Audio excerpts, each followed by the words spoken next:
दुश्मनों के खिलाफ सिक्योरिटी फोर्सेस की कार्रवाइयाँ। डेरा इस्माइल खान में मुख्तलिफ ऑपरेशंस। 27 दहशतगर्द जहन्नुम वासिल।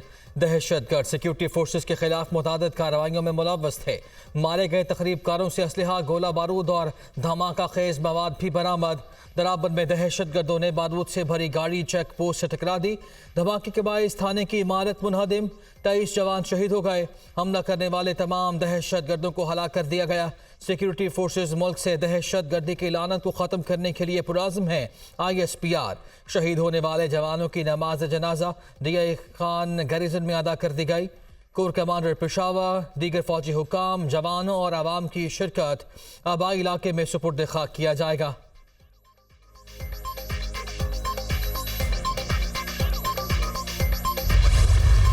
नवाज शरीफ को अदालत से एक और बड़ा रिलीफ। इस्लामाबाद हाई कोर्ट ने साबिक वज़ीर आज़म को अल अज़ीज़िया रेफरेंस में बरी कर दिया। कायद मुस्लिम लीग नून की अल अज़ीज़िया रेफरेंस में सजा के खिलाफ अपील मंजूर। अदालत ने एहतसाब अदालत का फैसला कलअदम करार दे दिया। चीफ जस्टिस आमिर फारूक की सरबराही में 2 रुकनी बेंच ने महफूज फैसला सुना दिया। अदालत ने अल अज़ीज़िया केस रिमांड बैक करके री ट्रायल करने की नैब की इस्तदा एक बार फिर मुस्तरद कर दी। साबिक वज़ीर आज़म नवाज शरीफ अदालत में पेश हुए। एहतसाब अदालत ने अल अज़ीज़िया रेफरेंस में नवाज शरीफ को 7 साल कैद और जुर्माने की सजा सुनाई थी।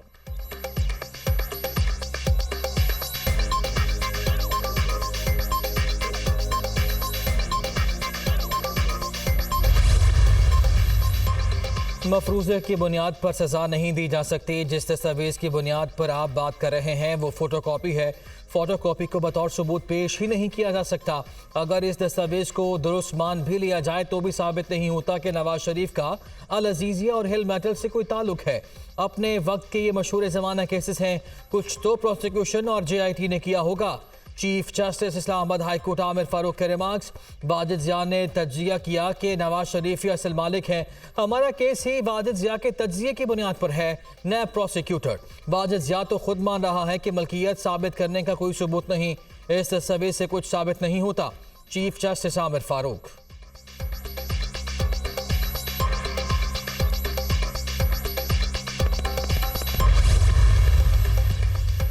एक वज़ीर आज़म को नाअहल करार देने के लिए झूठे मुकदमात अंजाम को पहुंच रहे हैं। पाकिस्तान नवाज शरीफ की क़यादत में एक बार फिर तरक्की करेगा।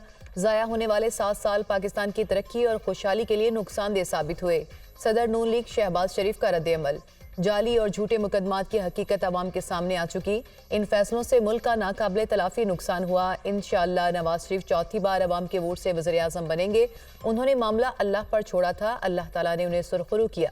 नून लीग की मरकजी सेक्रेटरी इतलात मरियम औरंगज़ेब का ट्वीट।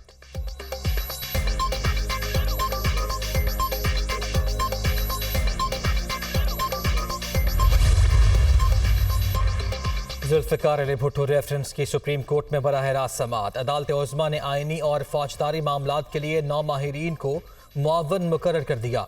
जस्टिस रिटायर्ड मंजूर मलिक, ख्वाजा हारिस, सलमान सफदर, रज़ा रबानी शामिल। खालिद जावेद, जाहिद इब्राहिम और यासिर कुरैशी भी मुअव्वन मुकर्रर। अदालती मावनीन तहदीदी या ज़बानी तौर पर मुआवनत कर सकते हैं।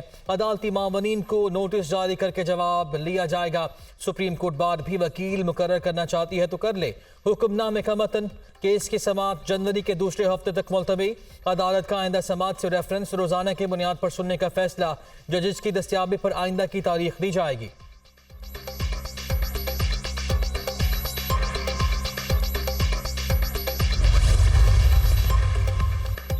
फांसी का फैसला सुप्रीम कोर्ट से बरकरार रहा और नजरसानी की अपील भी मुस्तरद हुई। अटॉर्नी जनरल आप हमें अब इस रेफरेंस के काबिल समाअत होने पर मुतमईन करें। बताएं कि आर्टिकल 186 के तहत कानूनी सवाल क्या है। जो फैसला हतमी हो चुका उसको टच नहीं कर सकते। जस्टिस मंसूर अली शाह के रिमार्क्स। जो ट्राइब्यूनल बनाया गया था उसका नाम क्या था, वो बात करें जो सामने है। अफसोस है कि इतने अरसे सदारती रेफरेंस पर सुप्रीम कोर्ट में समाअत नहीं हुई। कौन से सदर ने ये रेफरेंस भेजा था? चीफ जस्टिस का इस्तफसार। ये रेफरेंस सदर जरदारी ने भेजा था। अटॉर्नी जनरल का जवाब। हर कानूनी वारिस का हक है कि उसे सुना जाए। ये सदारती रेफरेंस है तो क्या हुकूमत इसको अब भी चलाना चाहती है? चीफ जस्टिस का अटॉर्नी जनरल से मुकालमा। मुझे हिदायत है कि सदारती रेफरेंस को हुकूमत चलाना चाहती है। अटॉर्नी जनरल का जवाब। दौरान समाअत चीफ जस्टिस ने बेंच तश्कील देने पर वजाहत कर दी। एक सीनियर मेंबर बेंच में शामिल नहीं होना चाहते थे। 2 और जजेस ने ज़ाती वजूहात पर माजरत की। उसके बाद 9 रुकनी बेंच तश्कील दिया।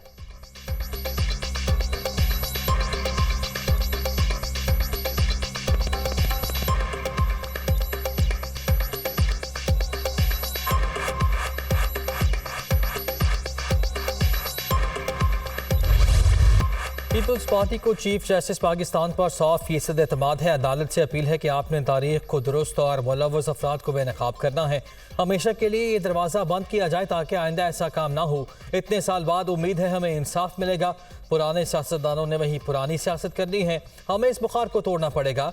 नफरत और तकसीम की सियासत को ख़त्म करके ही नई सियासत शुरू करनी है। राव अनवार किसका खिलौना है सब जानते हैं।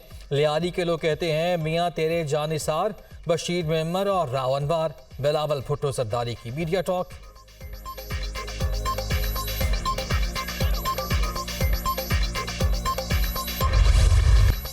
आठ फरवरी को ऐसा सरप्राइज देना है कि रायविंड वालों को हमेशा याद रहे। 3 बार खुद और चौथी बार रिमोट कंट्रोल के जरिए मुल्क चलाया। अब 5वीं बार कौन सा तीर मारेंगे? 5वीं बार फिर पूछेंगे कि मुझे क्यों निकाला?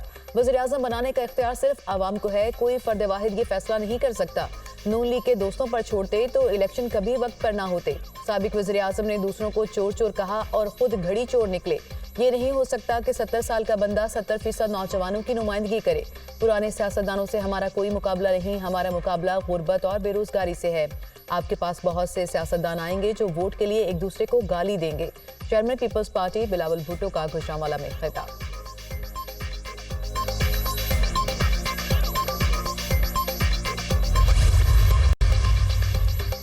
इलेक्शन कमीशन में पीटीआई इंटर पार्टी इंतखाबात केस। तहरीक इंसाफ के वकीला की इंटर पार्टी इंतखाबात से मुताल्लिक सर्टिफिकेट जारी करने की इस्तदा।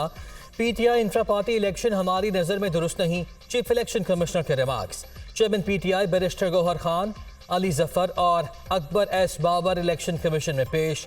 इलेक्शन एक्ट कहता है कि 7 रोज़ में इंटर पार्टी इंतखाबात की तफसीलात इलेक्शन कमीशन में जमा कराई जाए। इलेक्शन कमीशन मुतमईन होगा तो सर्टिफिकेट जारी करेगा। अगर इलेक्शन कमीशन मुतमईन ही नहीं तो सर्टिफिकेट कैसे जारी करे? डीजी लॉ के दलाइल। समाअत अब 14 दिसंबर को होगी।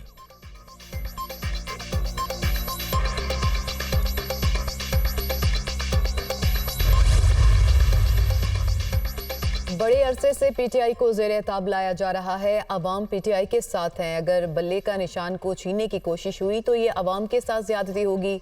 इलेक्शन कमीशन से मुतालबा है कि जल्द ही बल्ले का सर्टिफिकेट अलॉट किया जाए। चेयरमैन पीटीआई गौहर अली खान की मीडिया टॉक। इलेक्शन तो हमने लड़ना है, पीटीआई इंतखाबात में हिस्सा लेगी। सामने तूफान देख रहे हैं, हिकमत अमली बनाना होगी। इलेक्शन शेड्यूल आगे गया तो सुप्रीम कोर्ट के हुक्म की खिलाफ वर्जी होगी। अली जफर की मीडिया से गुफ्तगू।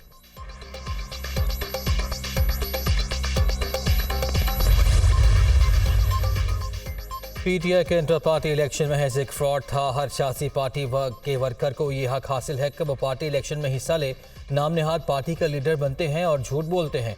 अदालती फैसले आ चुके हैं, हम पीटीआई का हिस्सा हैं। झूठ बोला जा रहा है कि मैं पीटीआई का हिस्सा नहीं हूँ। झूठ बोलने वालों के खिलाफ पाकिस्तान बार काउंसिल में दरख्वास्त देंगे।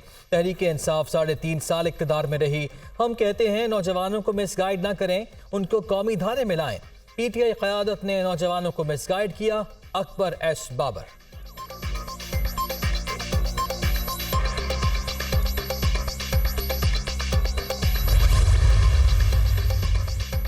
साइफर केस में साबिक चेयरमैन पीटीआई और शाह महमूद कुरैशी पर फर्द जुर्म कल आयद होगी। जल्दबाजी और उजलत में आगे बढ़ रहे हैं, ऐसा न किया जाए।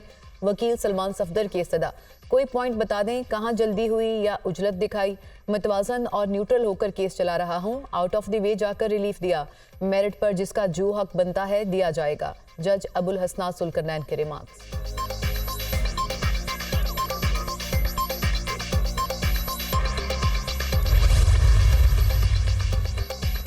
Ramzan sugar mills reference. Hamza Shahbaz एहतसाब अदालत में पेश। अदालत ने प्रोसिक्यूशन से रिकॉर्ड तलब कर लिया।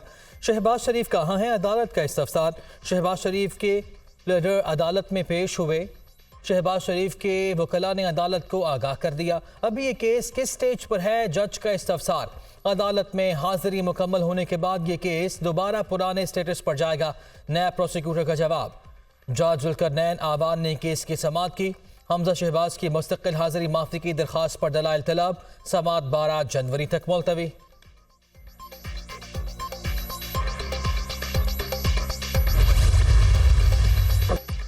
पीटीआई दौर में झूठे केस बनाए गए। एफआईए ने कहा कि हमारे पास कोई सबूत नहीं। आज नवाज शरीफ भी बाइज्जत बरी हो रहे हैं।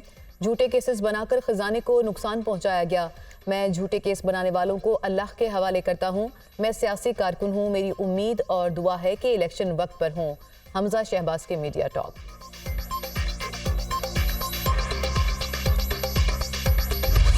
स्टेट बैंक ने मॉनेटरी पॉलिसी का ऐलान कर दिया। शरह सूद को 22% पर बरकरार रखने का फैसला। मुसलसल चौथी मॉनेटरी पॉलिसी में शरह सूद को बरकरार रखा गया है। फैसला गैस की कीमतों और महंगाई को मद्देनजर रखकर किया गया। मुआशी शरह नमो 2.1% रहने की तवक्को है। ज़राई पैदावार में बेहतरी आ रही है। आलमी सतह पर तेल की कीमतों में कमी का रुझान है। स्टेट बैंक का एलामिया।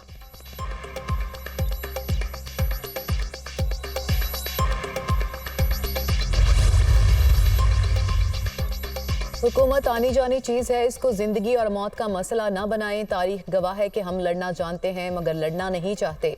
हमें अदालतों के चक्कर ना लगवाएं। फौरी इंसाफ होना चाहिए, आग की जानिब ना धकेला जाए।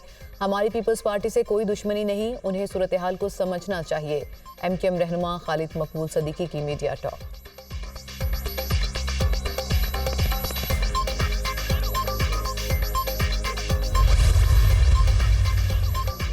निगरान वज़ीर तिजारत गौहर एजाज की बीजिंग में पाकिस्तान के एजाज़ी काउंसलर और डायनामिक पावर कंपनी के नुमाइंदों से मुलाकात। पाकिस्तान ने गैर मुल्की सरमाकारी बढ़ाने के लिए खुसूसी सरमाकारी काउंसिल कायम की। चीनी सरमाकारों का तहफ़्फ़ुज़ यकीनी बनाया जाएगा। दो तरफा सरमाकारी के लिए माशी तरक्की की रफ्तार बढ़ाई जा सकती है।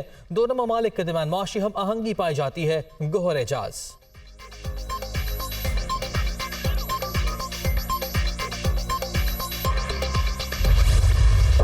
इसराइल की निहत्ते फ़लस्तीनियों पर बारूद की बरसात। सेहूनी फोर्सेस की अल-मग़ाज़ी कैंप पर वहशियाना बमबारी। मज़ीद 23 अफराद शहीद।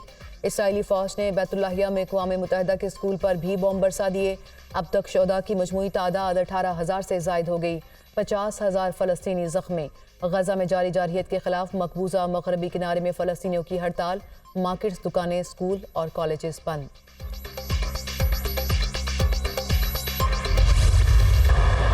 हमास के इसराइली फौज पर भरपूर जवाबी वार। 40 इसराइली फौजी हलाक, 44 गाड़ियां तबाह करने का दावा।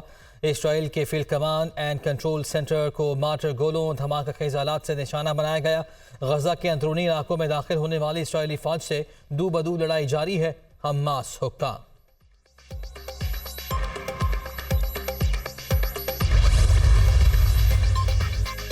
कश्मीरी क़यादत ने भारतीय सुप्रीम कोर्ट के फैसले को मुस्तरद कर दिया। भारत मुस्लिम अक्सरियती इलाके में हिंदू वज़ीर आला को मुंतखब कराना चाहता है। भारतीय इक़दाम के जवाब में हम ठोस लाहे अमल तैयार करेंगे। बुज़दिलाना एक्ट पर कश्मीर का बच्चा बच्चा रिस्पॉन्स करेगा। मसला कश्मीर अक़वाम मुत्तहिदा के चार्टर पर पूरी तरह जिंदा है। वज़ीर आज़म आज़ाद कश्मीर चौधरी अनवारुल हक भारत के खिलाफ तहरीक को मज़ीद मजबूत बनाएंगे। आज़ादी हासिल करके रहेंगे। हुर्रियत रहनुमाओं का ऐलान।